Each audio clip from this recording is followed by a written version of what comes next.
সোমবার রাতে মেহেরপুরের শ্যামপুর গ্রামের একটি বাড়িতে হঠাৎ আগুনের সূত্রপাত। এতে পুড়ে যায় খড়ির ঘর ও বিচালের স্তূপ। ভোররাতে ঘটনাস্থল থেকে মেলে পুতুল, ছোট মূর্তি, মন্ত্র সংবলিত কাফনের কাপড়ের টুকরা।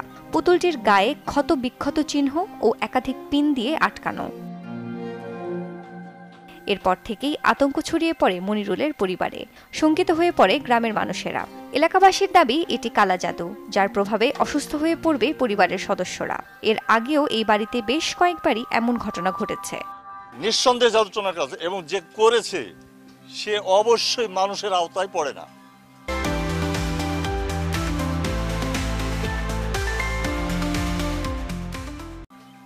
মানুষ যে একটা শ্রেষ্ঠ জীব, এই আওতায় সে পড়ে না, মানে একটা নিকৃষ্ট জীবের মধ্যে পড়ে, আমি এইটুকুই বলতে পারি। সামনে করি এই কালো জাদু করা এসব জিনিসগুলা বাড়িতে পড়ার পরে এখন সবাই লোকজন দেখি, এখন কি করবো না করবো এসব তার আমরা বুঝিনি কিছু, যেগুলা এভাবে করে আছে আমরা থুই দিয়েছি, এগুলা সবাই মানুষজন দেখছে, এখন কি হয়েছে না হয়েছে এটা তার আমরা কিছুই জানি না। আমাদের পাশের বাড়ি, আমাদের তো অবশ্যই ভয় লাগবে এগুলা। মনিরুলের মায়ের দাবি, ঘটনার পর থেকেই পরিবারের দুইজন গুরুতর অসুস্থ।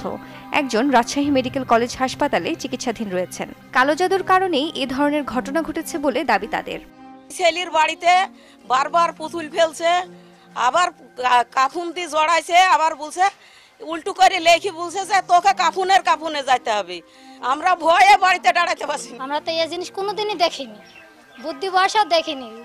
এখন আমরা প্রথম দেখছি 2 মাস আগে থুই গেছে, আবার হয়েছে রবিবারে থুই গেছে, আবার সোমবারে পরপর থুই গেছে।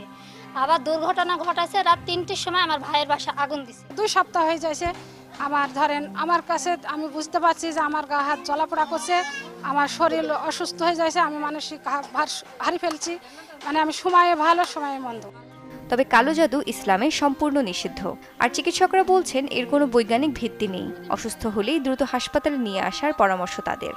আধুনিক চিকিৎসা বিজ্ঞানে এসবের কোনো ভিত্তি নেই। এগুলো হচ্ছে কি মূলত